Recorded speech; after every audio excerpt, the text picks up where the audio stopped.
അദീം technologies Doha ടൈംസിന്റെ 4ാമത് എപ്പിസോഡിലേക്ക് ഏവർക്കും സ്വാഗതം. ഖത്തറിലെ വാർത്തകൾക്കും വിശേഷങ്ങൾക്കുമൊപ്പം പ്രമുഖർ പങ്കെടുക്കുന്ന നാടണയുന്നവർക്ക് കൂടൊരുക്കാം ചർച്ചയുടെ 2ാം ഭാഗം, കുക്കറി ഷോ തുടങ്ങി വിനോദവും വിജ്ഞാനവും പകരുന്ന നിരവധി വിഭവങ്ങളാണ് അദീം ടെക്നോളജീസ് ദോഹ ടൈംസിൽ ഇന്ന് നിങ്ങളെ കാത്തിരിക്കുന്നത്. ആദ്യം പോയ വാരത്തിലെ ഖത്തർ വർത്തമാനങ്ങളും വിശേഷങ്ങളുമായി നിങ്ങളുടെ മുന്നിലെത്തുന്നത് ബൽക്കീസ് സക്കരിയ.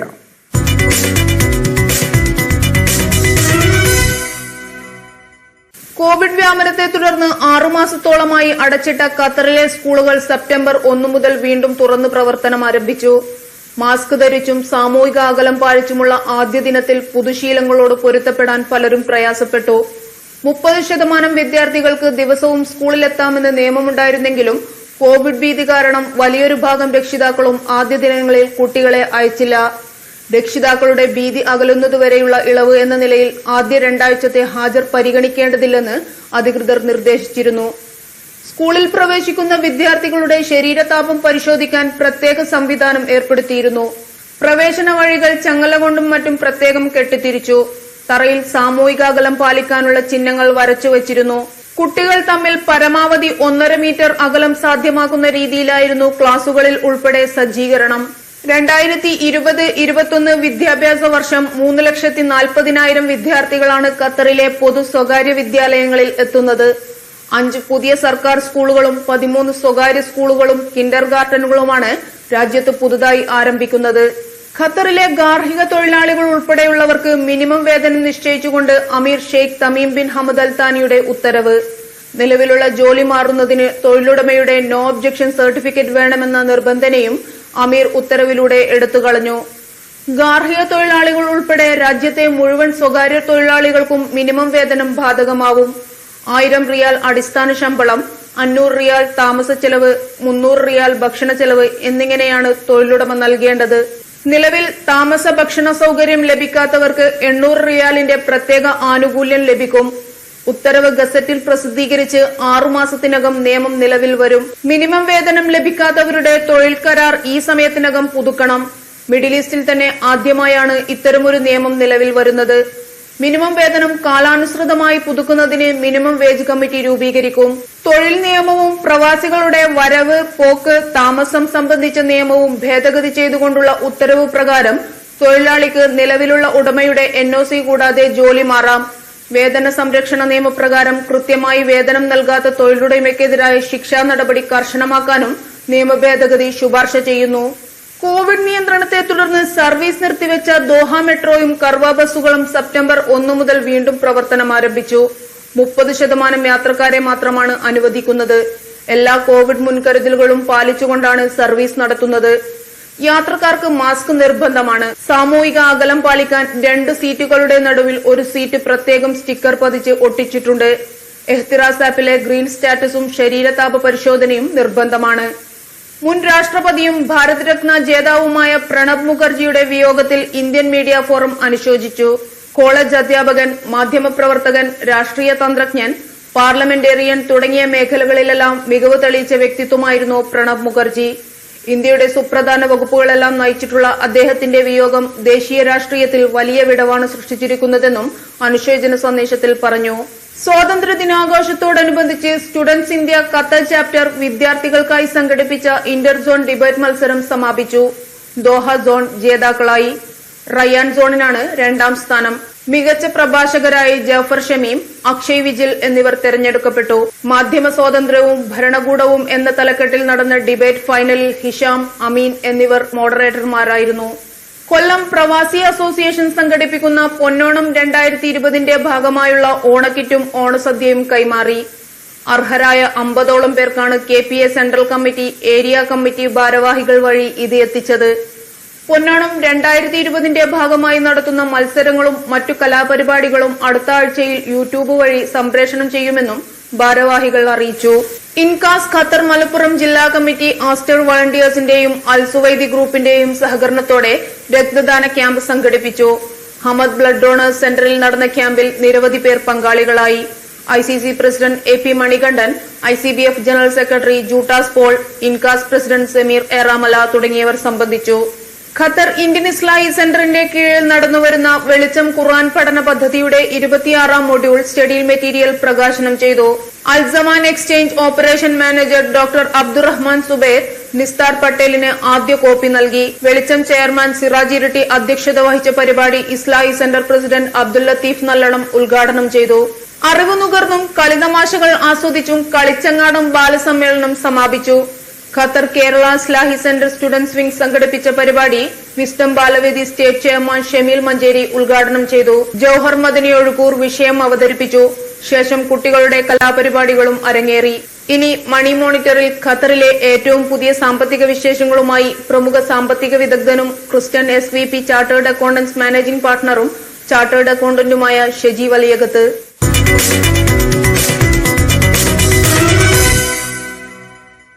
നമസ്കാരം.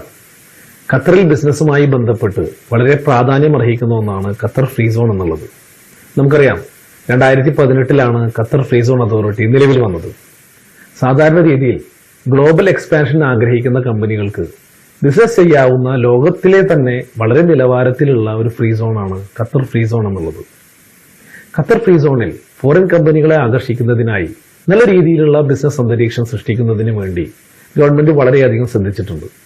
അതുകൊണ്ട് തന്നെയാണ് Volkswagen, Google, DHL, Gulf warehousing തുടങ്ങിയ കമ്പനികൾ ഖത്തർ ഫ്രീ സോണിൽ നിക്ഷേപം നടത്തിയിട്ടുള്ളത്. ഖത്തർ ഫ്രീ സോൺ എവിടെയാണ്, ഏത് തരത്തിലുള്ള ബിസിനസ്സുകളാണ് അവിടെ തുടങ്ങാൻ കഴിയുക, അതുപോലെ തന്നെ ഖത്തർ ഫ്രീ സോണിൽ കിട്ടുന്ന ആനുകൂല്യങ്ങൾ എന്തൊക്കെയാണ് എന്നുള്ള കാര്യങ്ങൾ പലർക്കും അറിയണമെന്നില്ല. ഖത്തർ ഫ്രീ സോൺ പ്രധാനമായും ശ്രദ്ധ കേന്ദ്രീകരിക്കുന്നത് 3 തരത്തിലുള്ള ബിസിനസ് മേഖലകളിലാണ്. അതായത് ലോജിസ്റ്റിക്സ്, കെമിക്കൽസ്, അതുപോലെ തന്നെ എമർജിംഗ് ടെക്നോളജീസ് തുടങ്ങിയ മേഖലകളെയാണ് ഫ്രീ സോൺ പ്രധാനമായും പ്രൊമോട്ട് ചെയ്യുന്നത്. ഖത്തർ ഫ്രീ സോൺ കമ്പനികളിലെ നിക്ഷേപകർക്ക് 100% ഓണർഷിപ്പ്, അതായത് ഖത്തറി സ്പോൺസർ ഇല്ലാതെ തന്നെ ബിസിനസ് ചെയ്യുന്നതിനുള്ള സൗകര്യങ്ങളും അതോടൊപ്പം തന്നെ 100% റീപാട്രിയേഷൻ സൗകര്യങ്ങൾ, അതായത് കമ്പനികൾക്ക് ഇൻവെസ്റ്റ്മെന്റിന് വേണ്ടി കൊണ്ടുവരുന്ന ക്യാപിറ്റൽ മുഴുവൻ സ്വദേശത്തേക്ക് തന്നെ തിരിച്ചു കൊണ്ടുപോകുന്നതിനുള്ള അനുമതി, കൂടാതെ 20 വർഷത്തെ നികുതി ഇളവുകൾ, അതോടൊപ്പം തന്നെ റോ മെറ്റീരിയൽസും മറ്റും ഇമ്പോർട്ട് ചെയ്യുന്നതിന് കൊടുക്കേണ്ട കസ്റ്റംസ് ഡ്യൂട്ടിയിൽ നിന്നുള്ള ഇളവുകൾ തുടങ്ങിയ പ്രധാനപ്പെട്ട സൗകര്യങ്ങളാണ് ഖത്തർ ഫ്രീ സോൺ ഇൻവെസ്റ്റേഴ്സിന് വേണ്ടി നൽകിയിട്ടുള്ളത്. ഖത്തർ ഫ്രീ സോണിൽ രജിസ്റ്റർ ചെയ്യുന്ന വിദേശ കമ്പനികൾക്ക് ഖത്തറിനോടൊപ്പം തന്നെ മറ്റുള്ള മിഡിൽ ഈസ്റ്റ് കൺട്രികൾ, അതുപോലെ തന്നെ Europe, north Africa, west Asia തുടങ്ങിയ രാജ്യങ്ങളിലേക്ക് കൂടി അവരുടെ ഉൽപ്പന്നങ്ങളും സർവീസുകളും മാർക്കറ്റ് ചെയ്യാൻ പറ്റുന്ന തരത്തിലുള്ള ഒരു strategical advantage Qatar free zone കമ്പനികൾക്ക് ഉണ്ട് എന്നുള്ളതാണ് മറ്റൊരു ആകർഷണം. 2 ഫ്രീ സോണുകളാണ് ഖത്തറിൽ ഇപ്പോൾ നിലവിലുള്ളത്. ആദ്യത്തേത് ലോക പ്രശസ്തമായിട്ടുള്ള ഹമദ് ഇന്റർനാഷണൽ എയർപോർട്ടിൽ നിന്ന് 6 കിലോമീറ്റർ അകലെയുള്ള റാസ്ബു ഫണ്ടാസ് എന്ന ഫ്രീ സോണും, മറ്റൊന്ന് ഹമദ് പോർട്ടിനടുത്ത് സ്ഥിതി ചെയ്യുന്ന ഉമ്മൽ ഹൂൽ എന്ന ഫ്രീ സോണുമാണ് ഈ 2 ഫ്രീ സോണുകൾ. ഇത്തരത്തിൽ ഗവൺമെന്റ് ആനുകൂല്യങ്ങൾ ഉപയോഗിച്ചുകൊണ്ട് ഫ്രീ സോണിൽ ബിസിനസ് ആരംഭിക്കാൻ താല്പര്യമുള്ള കമ്പനികൾ ഏത് ബിസിനസ് ആണോ തുടങ്ങാൻ ഉദ്ദേശിക്കുന്നത് അതുമായി ബന്ധപ്പെട്ട business profile Qatar free zone അതോറിറ്റിക്ക് അവരുടെ വെബ്സൈറ്റ് മുഖേന അയച്ചു കൊടുക്കുകയാണെങ്കിൽ ഫ്രീ സോൺ അതോറിറ്റി ഇതുമായി ബന്ധപ്പെട്ട് നിങ്ങളെ തിരിച്ചു ബന്ധപ്പെടുന്നതാണ്. മറ്റൊന്ന്, ഖത്തറിലെ ലേബേഴ്സിന്റെ മിനിമം ബേസിക് സാലറി 1000 ഖത്തറി റിയാൽ ആക്കിയതും ടോട്ടൽ ബെനിഫിറ്റ്സ് മിനിമം 1800 റിയാൽ ആക്കിയതുമായിട്ടുള്ള ന്യൂസ് വളരെ പ്രധാനപ്പെട്ടതാണ്. ചെറിയ രീതിയിൽ നമുക്കറിയാം തൊഴിലുടമകളെ ഇത് ബുദ്ധിമുട്ടിക്കുമെങ്കിലും ഖത്തർ ഇക്കോണമിയിൽ നിക്ഷേപം ഉയർത്തുന്നതിനും അതോടൊപ്പം തന്നെ ഖത്തറിലെ സാമ്പത്തിക വളർച്ചയെ സഹായിക്കുന്നതിനും ഇത്തരമൊരു നിയമം ഉപകരിക്കുമെന്നുള്ളത് തന്നെയാണ് ഗവൺമെന്റിന്റെ വിലയിരുത്തൽ. ദോഹയിലെ കമേഴ്സ്യൽ ബാങ്കുകൾ ഈ വർഷം ജൂണിൽ മൊത്തം നിക്ഷേപത്തിൽ 8% വർധന രേഖപ്പെടുത്തിയതായി ഖത്തർ സെൻട്രൽ ബാങ്ക് അറിയിച്ചിട്ടുണ്ട്.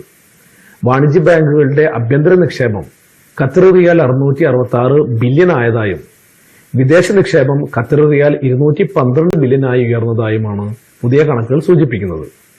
ഖത്തറിലെ 2ാമത്തെ ഏറ്റവും വലിയ ഇസ്ലാമിക് ബാങ്കായ മസ്റഫ് അൽ റയാൻ ഇഷ്യൂ ചെയ്യുന്ന $750 മില്യൺ 5 വർഷ സുഫൂക്കിന് ഗ്ലോബൽ മാർക്കറ്റിൽ നിന്നും വൻ പ്രതികരണം ലഭിക്കുന്നതായിട്ടാണ് information.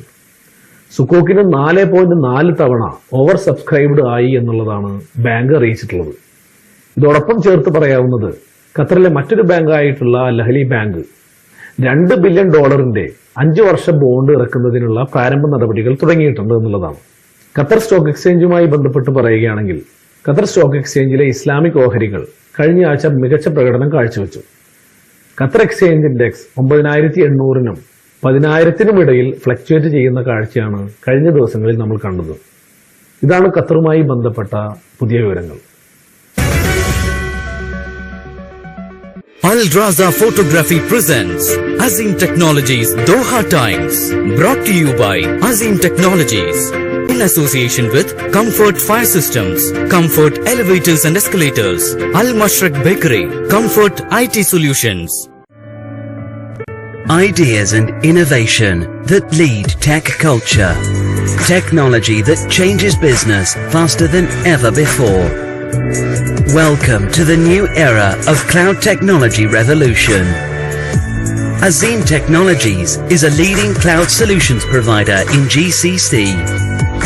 We offer public, private and hybrid cloud solutions at an affordable price.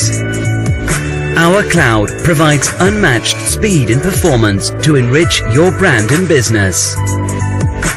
Whether you are a startup or enterprise, Azim Technologies has the unique solutions to support your business. Azim Technologies. Think innovative.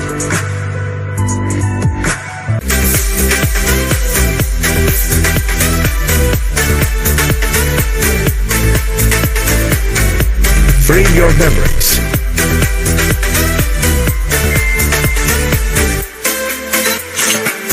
Al Raza Photography. പ്രവാസം തിരിച്ചു പോകുന്ന കാലമാണിത്. Covid പ്രതിസന്ധിയിൽ ലക്ഷക്കണക്കിന് മലയാളികൾ നാടണയുമ്പോൾ അവരെ കാത്തിരിക്കുന്നത് എന്താണ്? Doha ടോക്സിൽ ഖത്തറിലെ രാഷ്ട്രീയ, സാമൂഹിക, വ്യാവസായിക രംഗത്തെ പ്രമുഖർ സംബന്ധിക്കുന്ന ചർച്ച. നാടണയുന്നവർക്ക് കൂടൊരുക്കാം 2ാം ഭാഗം.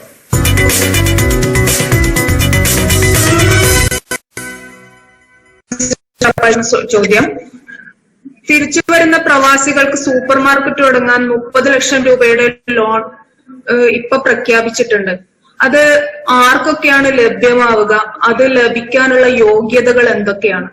തിരിച്ചു വരുന്ന പ്രവാസിയുടെ നിർവചനം ഇങ്ങനെയാണ്: ചുരുങ്ങിയത് 2 വർഷക്കാലം അവർ ഏതെങ്കിലും വിദേശ രാജ്യത്ത് ജോലി ചെയ്തിട്ടുണ്ടായിരിക്കണം. മടങ്ങി വന്ന് തിരിച്ചു പോകുന്നില്ല എന്നുള്ളത് തീരുമാനിക്കണം. ഇങ്ങനെയുള്ള ഒരു വ്യക്തിക്കായിരിക്കും ഇത്തരം സംരംഭങ്ങൾ ആരംഭിക്കാനുള്ള അപേക്ഷകനായിട്ടുള്ള അർഹത. അത് ഒരു വ്യക്തിയോ കൂടുതൽ വ്യക്തികൾക്കോ ആവാം. ചെറിയ രീതിയിലുള്ള ബിസിനസ്സുകളും ഫാം ടൂറിസം, സംയോജിത കൃഷി, ഭക്ഷ്യ സംസ്കരണം, ക്ഷീരോത്പാദനം, മത്സ്യകൃഷി, ആടുകോഴി വളർത്തൽ, പുഷ്പകൃഷി, പച്ചക്കറി കൃഷി, തേനീച്ച വളർത്തൽ, റെസ്റ്റോറന്റ്, ഹോം സ്റ്റേ, റിപ്പയർ ഷോപ്പുകൾ, ഇടത്തരം സംരംഭ മേഖലയിലെ ഫർണിച്ചർ, തടി വ്യവസായം, ബേക്കറി ഉൽപ്പന്നങ്ങൾ, കമ്പ്യൂട്ടർ ഉപകരണങ്ങൾ, salon, beauty parlour, paper recycling, പൊടിമില്ലുകൾ, ചെറുകിട വ്യാപാര സ്ഥാപനങ്ങൾ, ടാക്സി സർവീസ് തുടങ്ങി ഈ എല്ലാ സംരംഭങ്ങൾക്കും ഈ സഹായധനത്തിന് അർഹതയുണ്ട്. മാത്രമല്ല ഈ എല്ലാ സംരംഭങ്ങളും 17 ബാങ്കുകളിൽ ലിസ്റ്റ് ചെയ്യപ്പെട്ടിട്ടുള്ളതുമാണ്. ഇനി അതിൽ തന്നെ ഒരു കാര്യം കൂടി ഞാൻ പറയുന്നു. ഇപ്പോൾ തിരിച്ചു വന്ന മലയാളികളിൽ ഏറിയ പങ്കും വളരെ അധികം ആൾക്കാരും നല്ല രീതിയിൽ വിദ്യാസമ്പന്നരും ബിരുദവും ബിരുദാനന്തര പഠനങ്ങളും ഒക്കെ ലഭിച്ചിട്ടുള്ളവരാണ്. അവരുടേതായ ആ കഴിവുകൾ ഉപയോഗപ്പെടുത്തണം എന്നുള്ളതും അതോടൊപ്പം തന്നെ സാധാരണക്കാരനായ പ്രവാസികളെ കൂടി ഉൾപ്പെടുത്തിക്കൊണ്ടുള്ള ഒരു സമഗ്രമായ പദ്ധതിയാണ് ഈ ഡ്രീം കേരള എന്ന പ്രൊജക്ട് സർക്കാർ രൂപീകരിക്കാൻ തീരുമാനിച്ചിട്ടുള്ളത്. ഇതേവരെ ബഹുമാനപ്പെട്ട മുഖ്യമന്ത്രി നൽകിയ ഒരു ചെറിയ ഔട്ട്ലൈനിൽ നിന്ന് മനസ്സിലാക്കാൻ കഴിഞ്ഞത് അദ്ദേഹത്തെ സംബന്ധിച്ച് ഡ്രീം കേരള പ്രൊജക്ട് ഉടനെ തന്നെ കേരളത്തിൽ നടപ്പിലാക്കണമെന്നും അതിനുവേണ്ട പ്രവർത്തനങ്ങൾ അടുത്ത മാസത്തോടുകൂടി തുടങ്ങുമെന്നുമാണ് നോർക്ക റൂട്ട്സിന്റെ ബോർഡ് മീറ്റിംഗ് ബഹുമാനപ്പെട്ട മുഖ്യമന്ത്രി ഞങ്ങൾ അറിയിച്ചത്. ശ്രീ ഷാനവാസ് വാവ, തിരിച്ചുവരുന്ന പ്രവാസികൾക്ക് സാമ്പത്തിക സഹായമല്ലാതെ മറ്റെന്തെങ്കിലും സഹായം നോർക്കയുടെ ഭാഗത്തു നിന്നോ ഗവൺമെന്റിന്റെ ഭാഗത്തു നിന്നോ ചെയ്യേണ്ടതുണ്ടോ? നേരത്തെ ഇപ്പൊ റപ്പായി സാർ പറഞ്ഞതുപോലെ നോർക്ക നമ്മളുടെ തിരിച്ചു വരുന്ന പ്രവാസികൾക്ക് വേണ്ടിയിട്ട് ND പ്രേം എന്നുള്ള രീതിയിൽ വളരെ ബൃഹത്തായ ഒരു പദ്ധതിയുണ്ട്. 30 ലക്ഷം രൂപ വരെ സംരംഭങ്ങൾ തുടങ്ങുന്നതിന് വേണ്ടിയിട്ടുള്ള ലോണായിട്ട് കൊടുക്കുന്നു. അതിന്റെ 15% വരെ മാക്സിമം 3 ലക്ഷം രൂപ വരെ സബ്സിഡി കൊടുക്കുന്നു. 3% അതിന്റെ ഇൻട്രസ്റ്റിനുള്ള സബ്സിഡി കൊടുക്കുന്നു. ഇത്തരം ഒരു സ്കീം നോർക്ക റൂട്ട്സിന്റെ കീഴിൽ നടക്കുന്നുണ്ട്. പ്രവാസി സഹോദരങ്ങളും അത് ഉപയോഗപ്പെടുത്തിയിട്ടുണ്ട്. നമ്മൾ ലോൺ എന്നതിനേക്കാൾ ഉപരി പ്രവാസികൾക്ക് അല്ലെങ്കിൽ ആ നാട്ടിലുള്ള ആൾക്കാർക്കാണെങ്കിലും വ്യവസായങ്ങൾ തുടങ്ങുന്നതിനുള്ള അന്തരീക്ഷം കുറച്ചുകൂടി മെച്ചപ്പെടുത്തുക എന്നുള്ളത് വളരെ വലിയ ഒരു ഘടകമാണ്. ഗവൺമെന്റ് ഭാഗത്തുനിന്ന് വലിയൊരു ഇനീഷ്യേറ്റീവ് ആയിരുന്നു കാസ്വിഫ്റ്റ് എന്നുള്ള ഒരു സോഫ്റ്റ്വെയർ. കാരണം നമ്മുടെ നാട്ടിൽ ലൈസൻസിങ് എന്നുള്ളത് വലിയൊരു വിഷയമായിരുന്നു. ആ ലൈസൻസിങ് എന്നുള്ള വിഷയത്തെ മറികടക്കുന്നതിന് വേണ്ടിയിട്ടാണ് വ്യവസായ വകുപ്പ് കാസ്വിഫ്റ്റ് എന്നുള്ള വലിയൊരു സംരംഭമായിരുന്നു. കാരണം ഒരുപക്ഷെ കേരള നമ്മുടെ ഇതുവരെയുള്ള വ്യാവസായിക വകുപ്പിന്റെ ഏറ്റവും വലിയൊരു ഇനീഷ്യേറ്റീവ് ആയിരുന്നു. എല്ലാ ലൈസൻസിങ്ങും കൂടിയിട്ട് കാസ്വിഫ്റ്റ് എന്നുള്ള ഒരു ഒറ്റ സോഫ്റ്റ്വെയറിൽ കൊണ്ടുവരികയും ലൈസൻസ് നമ്മൾ അപ്ലൈ ചെയ്ത് കഴിഞ്ഞാൽ നമുക്ക് വിത്തിൻ 14 ഡേയ്സ് ആ ലൈസൻസ് കിട്ടിയിട്ടില്ല എന്നുണ്ടെങ്കിൽ ഡീംഡ് ലൈസൻസ് നമുക്ക് വ്യവസായം തുടങ്ങാനുള്ള ഒരു തീരുമാനം കൊണ്ടുവരികയും ചെയ്തിട്ടുള്ളത് വളരെ വിപ്ലവകരമായ ഒരു തീരുമാനം തന്നെയായിരുന്നു. പക്ഷെ അതിപ്പോഴും താഴെ തട്ടിലേക്ക് വളരെ കാര്യക്ഷമമായിട്ട് എത്തിയിട്ടില്ല എന്നുള്ളതാണ് അതിന്റെ ഇംപ്ലിമെന്റേഷനിൽ വന്നിട്ടുള്ള വലിയൊരു കാര്യം. ആ ഒരു കാര്യം നമ്മൾ പരിഹരിക്കാൻ വേണ്ട വളരെ ഇമ്മീഡിയറ്റ് ആയിട്ടുള്ള സ്റ്റെപ്സ് എടുത്തു കഴിഞ്ഞാൽ പല ബുദ്ധിമുട്ടുകളിലും ഒഴിവാക്കിക്കൊണ്ട് ഈ പറയുന്ന പോലെയുള്ള, കാരണം പ്രവാസികൾ എന്ന് പറയുന്നത് ഒരുപാട് വർഷം ഈ ഗൾഫിലോ അല്ലെങ്കിൽ മറ്റു രാജ്യങ്ങളിലോ ജീവിച്ച് ഇവിടുത്തെ അന്തരീക്ഷത്തിൽ നിൽക്കുന്ന ഒരാൾ നാട്ടിൽ പോയിട്ട് ഇതുപോലുള്ള നൂലാമാലകളോ റെട്ടാപ്പിസോ വരുമ്പോൾ തീർച്ചയായും അവർക്കൊരു മടുപ്പുണ്ടാകാവുന്ന ഒരു സാധ്യതയുണ്ട്. അപ്പോൾ അത്തരം ഒരു സാധ്യതകൾ ഒഴിവാക്കുകയും അതിനു വേണ്ടുള്ള സൗകര്യങ്ങൾ കൊണ്ടുവരിക എന്നുള്ളത് താഴെത്തട്ടിൽ നിന്ന് കൊണ്ടുവരിക എന്നുള്ളതാണ് ഏറ്റവും വലിയൊരു കാര്യം. മറ്റൊരു നിർദ്ദേശം എനിക്ക് റപ്പായി സാറിനോട് പറയാനുള്ളത്, ഓരോ പ്രവാസിയും പോയിട്ട് ഇൻഡിവിജ്വൽ ആയിട്ട് വ്യവസായം തുടങ്ങാൻ അല്ലെങ്കിൽ ചെറിയ ചെറിയ സംരംഭങ്ങളാണെങ്കിലും അതിനേക്കാൾ ഉപരി ഈ ഒരു പ്രത്യേക സാഹചര്യത്തിൽ ഓരോ പഞ്ചായത്തിലും എത്ര പ്രവാസികൾ തിരിച്ചെത്തിയിട്ടുണ്ട് എന്നുള്ള വളരെ വ്യക്തമായ കണക്ക് പഞ്ചായത്ത് തലത്തിൽ വാർഡ് തലത്തിലുണ്ട്. ആ വ്യക്തികളെല്ലാം ഒരു ക്ലസ്റ്ററായി കൊണ്ടുവന്നുകൊണ്ട് ഒരു പഞ്ചായത്ത് തലത്തിലുള്ള നമ്മുടെ ഇപ്പൊ കേരളത്തിന്റെ തന്നെ ഏറ്റവും വലിയ നമ്മളുടെ ഒരു ഭാഗ്യം എന്നുള്ളത് നമ്മളുടെ ത്രിതല സിസ്റ്റമാണ്. അപ്പൊ അവരുടെ കീഴിൽ ഇതൊക്കെ ഒരു ക്ലസ്റ്ററായി കൊണ്ടുവന്നുകൊണ്ട് ഓരോ പ്രദേശത്ത് ആവശ്യമുള്ള കാര്യങ്ങൾ കണ്ടെത്തി അവർക്ക് വ്യവസായം തുടങ്ങാനോ അല്ലെങ്കിൽ ചെറുകിട സംരംഭങ്ങൾ തുടങ്ങാനുള്ള ഒരു ഇനീഷ്യേറ്റീവ് പഞ്ചായത്തിനെയും കൂടി ഉൾപ്പെടുത്തിക്കൊണ്ട് വരികയാണെങ്കിൽ ഈ ഇൻഡിവിജ്വലായി വ്യവസായം തുടങ്ങി ആൾക്കാർ പരാജയപ്പെടാനുള്ള സാധ്യത ഒഴിവാക്കിക്കൊണ്ട് അത് നമുക്ക് SME സെക്ടറിൽ പ്രവാസികളുടെ ബിസിനസിനെ വലിയ സാധ്യതകളിലേക്ക് കൊണ്ടുവരാനോ ഭാവിയിൽ അത് വലിയൊരു ബ്രാൻഡായി കൊണ്ടുവരാനോ ഗവൺമെന്റിന്റെ ഇനീഷ്യേറ്റീവ്, പ്രത്യേകിച്ച് നോർക്ക റൂട്ട്സിന്റെ ഇനീഷ്യേറ്റീവ് സാധിക്കും എന്നുള്ളത് ഒരു നിർദ്ദേശം ഞാൻ വെക്കാൻ ആഗ്രഹിക്കുകയാണ്. സമയം അധികരിച്ചിരിക്കുന്നുണ്ട്. ഇതുമായിട്ട് ബന്ധപ്പെട്ടിട്ട് അതില് കാര്യങ്ങൾ ചേർക്കാനുണ്ടെങ്കിൽ അതാവാം. പ്രാദേശിക തലത്തിൽ പ്രവാസി കൂട്ടായ്മകൾ വഴി കാർഷിക മേഖലയിലായാലും വ്യാവസായിക മേഖലയിലായാലും കൂട്ടു സംരംഭങ്ങളോട് കൂടിയിട്ടുള്ള വലിയ സാധ്യതയാണ് നമ്മുടെ മുമ്പിൽ നിൽക്കുന്നത്. അത് വിനിയോഗിക്കുവാൻ വേണ്ടിയിട്ടുള്ള ശ്രമങ്ങളാണ് ഗവൺമെന്റിന്റെ ഭാഗത്തു നിന്ന് ഉണ്ടാകേണ്ടത് എന്നുള്ളതാണ് അടിയന്തരമായിട്ട് കൂട്ടിച്ചേർക്കാൻ. ഇവിടെ സംസാരിച്ചവർ പല പദ്ധതികളെ കുറിച്ചും സൂചിപ്പിച്ചു. പക്ഷെ നമ്മൾ പറയാൻ വിട്ടുപോയ ഒരു കാര്യമുണ്ട്. അത് പ്രവാസികളെ കുറിച്ചുള്ള കണക്കെടുപ്പാണ്. പ്രവാസികളെ വെച്ച പണത്തിന് നമ്മൾ എന്നും കണക്ക് സൂക്ഷിച്ചിട്ടുണ്ടെങ്കിലും അവരുടെ അധ്വാനത്തിനും ജീവിതത്തിനും ഒരിക്കൽ പോലും കണക്കുണ്ടായിരുന്നില്ല. തിരികെ മടങ്ങാനാവാത്ത എത്ര പേരുണ്ടാകുമെന്നോ ആകുലതകളിൽ എത്ര പേർ ജീവിക്കുന്നുണ്ടെന്നോ എന്നതിന് നമ്മളെ കയ്യിൽ യാതൊരു കണക്കുമില്ല. അത്തരമൊരു കണക്കെടുപ്പും വിവരശേഖരണവും വളരെ അത്യാവശ്യമായ ഒരു സാഹചര്യമാണിത്. വിദേശ രാജ്യങ്ങളിൽ ജോലി ചെയ്യുന്ന എത്ര മലയാളികളുണ്ട് എന്ന് ചോദിച്ചാൽ ഇപ്പോഴും സർക്കാരിന്റെ കയ്യിൽ കണക്കില്ല എന്നുള്ളതാണ് വസ്തുത. നമ്മൾ കഴിയുന്നത്ര റിന്യൂവബിൾ എനർജിനെ ഉപയോഗിക്കുന്ന ഒരു സാഹചര്യം ഉണ്ടാവണം. അതിൽ പ്രവാസി സംരംഭങ്ങൾ വരണം. പ്രവാസികൾക്ക് ഇൻവെസ്റ്റ് ചെയ്യാൻ പറ്റാവുന്ന വിധത്തിലുള്ള മിനി ഇൻഡസ്ട്രിയൽ ഏരിയകൾ വളർന്നു വരണം. അത് പ്രവാസി സോണിൽ വരണം. അതെന്താ വെച്ച് കഴിഞ്ഞാല് അവിടെയുള്ള ഷോപ്പുകളും അവിടെയുള്ള ഇൻഡസ്ട്രിയൽ ഫെസിലിറ്റീസ് ഉപയോഗപ്പെടുത്താൻ പ്രവാസികൾക്ക് കഴിയും.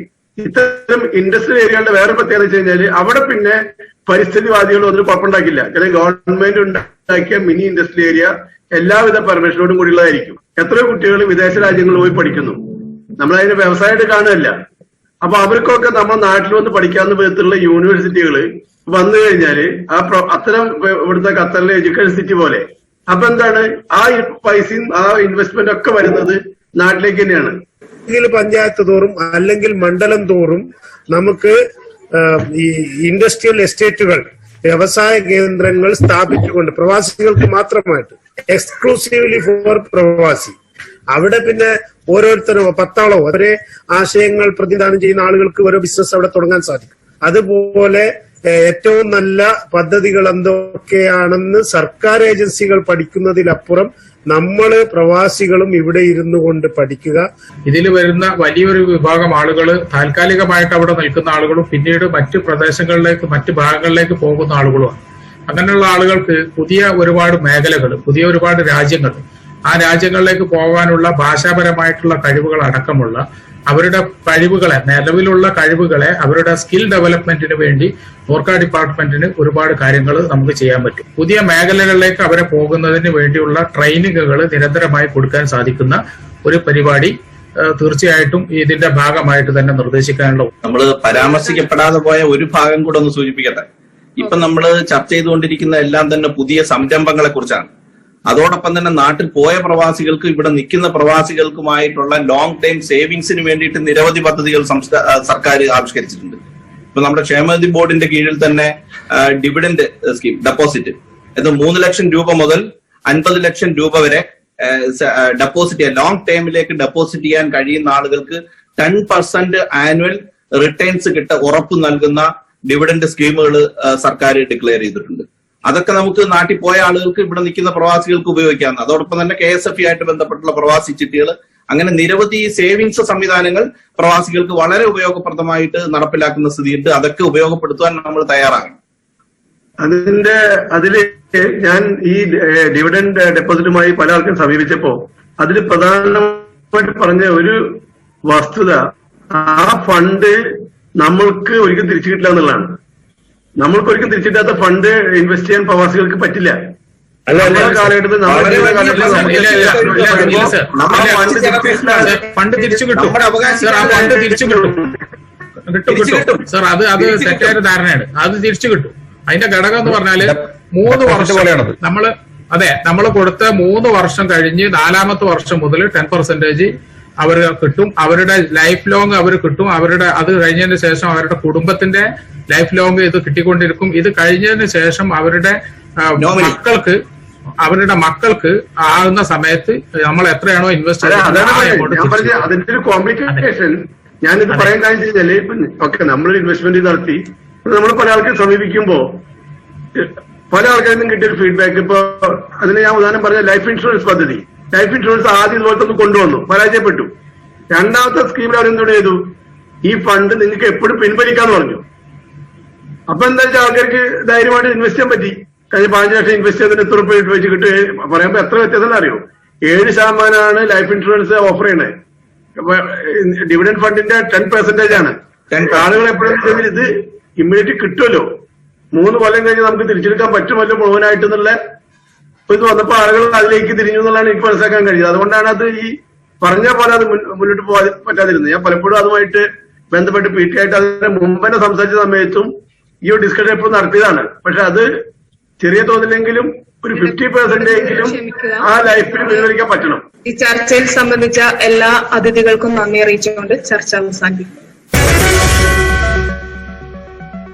Al Raza Photography presents Azim Technologies Doha Times, brought to you by Azim Technologies in association with Comfort Fire Systems, Comfort Elevators and Escalators, Al Mashrak Bakery, Comfort IT Solutions. Azim Technologies will help you to design and develop your website with customized email packages at affordable prices. Azim Technologies. Think innovative. First of its kind ever witnessed in Qatar. Commencing Al Raza Photography Studio services online now. We provide services like photo printing, photo framing, photo printing on mugs, keychains, and every other studio services possible.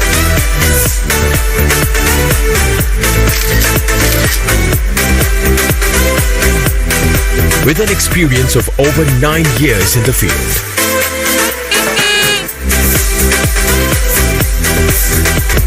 Frame your memories.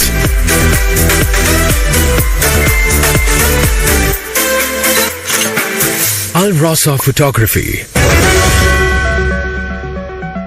ദോഹയിലെ വീട്ടമ്മമാരുടെ രുചിക്കൂട്ടുകൾ ഖത്തറിന് പുറത്തും പ്രസിദ്ധമാണ്. നാവിൽ വെള്ളമൂറുന്ന ഒരു Italian വിഭവവുമായി Doha ടേസ്റ്റിൽ ഇന്ന് നമ്മുടെ മുന്നിലെത്തുന്നത് പർവീൻ പൈക്ക.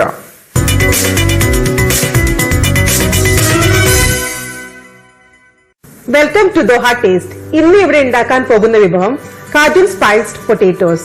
വളരെ സിമ്പിളായി ഉരുളക്കിഴങ്ങ് കൊണ്ടുണ്ടാക്കാൻ പറ്റുന്ന, കുട്ടികൾക്കെല്ലാം ഇഷ്ടപ്പെടുന്ന പലഹാരമെന്നും പറയാം, മെയിൻ ഡിഷിന്റെ കൂടെയും സെർവ് ചെയ്യാം.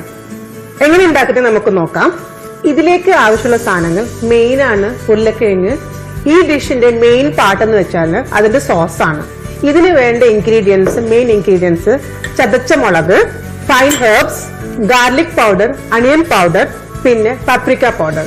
ഇത് വെച്ചിട്ടാണ് സോസ് ഉണ്ടാക്കുന്നത്. അലോങ് വിത്ത് പിന്നെ മയോണീസും കൂടി ചേർത്തിട്ട് കാജുൻ സ്പൈസ്ഡ് സോസ് ഉണ്ടാക്കാം. ആദ്യം നമുക്ക് സോസ് ഉണ്ടാക്കാം, പിന്നെ കുക്കിങ്ങിലോട്ടേക്ക് പോകാം. അപ്പൊ സോസ് നമുക്ക് ഉണ്ടാക്കാം. ആദ്യം 1.5 കപ്പ് മയോണീസാണ് ഇപ്പൊ ഞാനിവിടെ എടുത്തിട്ടുള്ളത്. അതിലേക്ക് 1 ടീസ്പൂൺ ചതച്ച മുളക്, 1 teaspoon fine herbs, 2 teaspoon onion powder, 3 full teaspoons garlic powder, paprika powder. ഇത് നമ്മുടെ മിക്സ് ചെയ്യാം. ഇതിലേക്ക് കൺസിസ്റ്റൻസിക്ക് വേണ്ടിയിട്ട് കുറച്ച് പാൽ ഒഴിക്കാം. കുറച്ച് കൺസിസ്റ്റൻസിക്ക് വേണ്ടിയിട്ടാണ് ഇത്തിരി പാൽ ഒഴിക്കുന്നത്. മയോണൈസിൽ ഉപ്പുള്ളത് കൊണ്ട് പ്രത്യേകിച്ചിട്ടൊരു ഉപ്പിന്റെ ആവശ്യമില്ല. സോസ് റെഡി ആയി കഴിഞ്ഞു. ഇനി നമുക്ക് ഇതിന്റെ പൊട്ടേറ്റോ എങ്ങനെയാ ഫ്രൈ ചെയ്ത് എടുക്കുന്നത് നോക്കാം. തിൻ അല്ല, ഒരു മീഡിയം സ്ലൈസ് ആയി എടുക്കാം.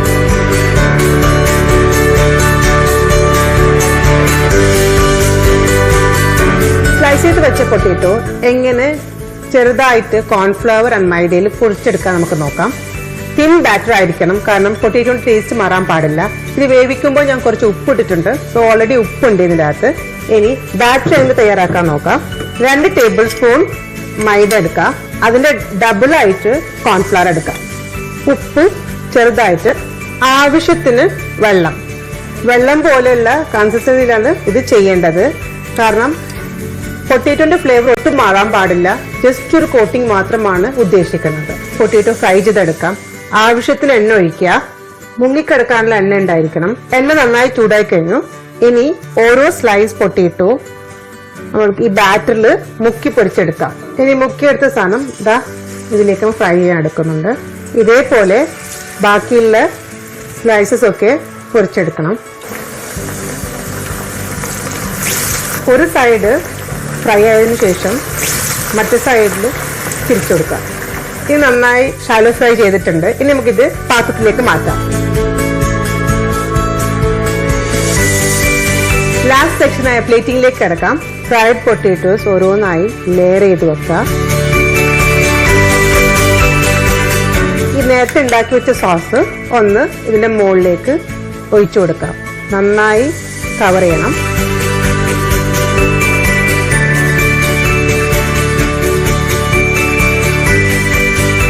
ഗാർണിഷ് ചെയ്യാനായി മല്ലിയില, വേണമെങ്കിൽ സ്പ്രിംഗ് ഓണിയൻസ് എടുക്കാം. ഞാൻ ഏറ്റവും എളുപ്പത്തിൽ കിട്ടുന്ന സംഭവമായതുകൊണ്ട് മല്ലിയില എടുത്തിട്ടാണ് ഗാർണിഷ് ചെയ്യുന്നത്.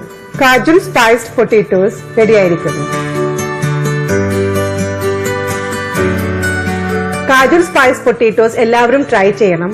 കുട്ടികളും മുതിർന്നവരും ഒരേപോലെ ഇഷ്ടപ്പെടുന്ന ഒരു വിഭവമാണിത്. ദോഹ ടേസ്റ്റിൽ അടുത്ത എപ്പിസോഡിൽ ഒരു നല്ല വിഭവമായി വീണ്ടും കാണാം.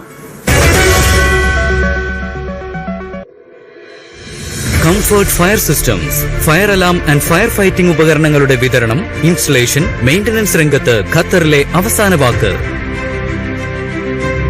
Conventional type fire detection and alarm system, analog addressable type fire detection and alarm system, fire sprinkler systems, fire hydrant systems, fire suppression systems തുടങ്ങി വിവിധ തരത്തിലുള്ള ഫയർ ഫൈറ്റിംഗ് ഉപകരണങ്ങൾ കംഫർട്ട് ഫയർ സിസ്റ്റംസിന്റെ വിദഗ്ധരായ ടെക്നിക്കൽ ടീം വിവിധ ബ്രാൻഡുകളിൽപ്പെട്ട ഫയർ അലാം, ഫയർ പ്രൊട്ടക്ഷൻ ബ്രാൻഡുകളുടെ ഇൻസ്റ്റലേഷനും മെയിന്റനൻസും കാര്യക്ഷമതയോടെ കൈകാര്യം ചെയ്യുന്നു.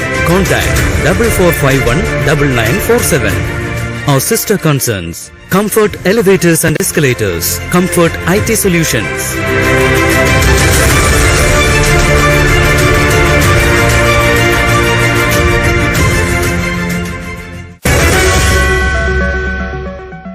ഖത്തറിലെ പുതിയ വർത്തമാനങ്ങളും വിശേഷങ്ങളുമായി അസീം ടെക്നോളജീസ് ദോഹ ടൈംസിൽ അടുത്ത വെള്ളിയാഴ്ച ഇതേ സമയം വീണ്ടും കാണാം. Signing off Zakariya Salahuddin.